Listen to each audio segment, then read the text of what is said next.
अस्सलाम वालेकुम रहमतुल्लाहि व बरकातुहू। मोहम्मद वकास हैदर सवाल कर रहे हैं, जर्मनी से पूछते हैं कि मुफ्ती साहब बताएं कि यहाँ पे कुछ लोग बाल की कटिंग जो है वो आग के ज़रिए करते हैं।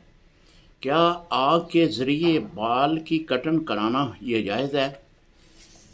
जी मोहम्मद वकास हैदर भाई, जो आपने सवाल किया कि बाल की कटिंग जो है वो आग के ज़रिए कटवाना ये जायज़ है। देखिए, हुर्मत इंसान के लिए, यानी इंसान की इज्जत और तौक़ीर खुदा ताला ने बहुत बुलंद रखी हुई है, और इंसान का कोई भी अज़ा, खा वो बाल है, नाखून है, कोई भी इसका जिस्म का कोई हिस्सा है, उसको आग में जलाना ये जायज़ नहीं है। बाज़ उलमा ने तो इसे हराम तक लिखा है। जिस तरह के बाज़ वीडियोस ऐसी नज़रों से गुजरी हैं कि सर के बाल जो हैं उनको एक आग के ज़रिए काटा जाता है। बिल्कुल ये जायज़ नहीं है, हराम है।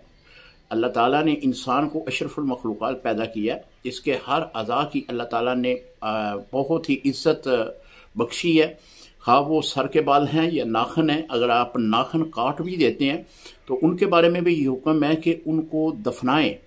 बाल अगर आप काटते हैं तो बालों का भी ये हुक्म है कि आप उनको दफना दें। अगर दफनाने की जगह नहीं मिलती, मिसाल के तौर पे जिस तरह के आजकल शहरों में है, तो फिर इन बालों को ऐसी जगह पे इनका एहतमाम किया जाए जहाँ पे इस तरह का मामला इनके साथ ना हो। तो जहाँ पे इंसानी बालों का बेचना हराम है, इसी तरह इंसानी अज़ा के साथ आग लगाना ये भी जायज़ नहीं है। अज़ाब है अल्लाह का, आग जो है अल्लाह की तरफ से एक अज़ाब है।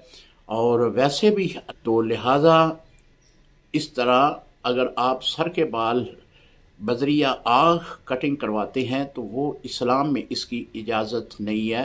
अस्सलामु अलैकुम रहमतुल्लाहि व बरकातुहू।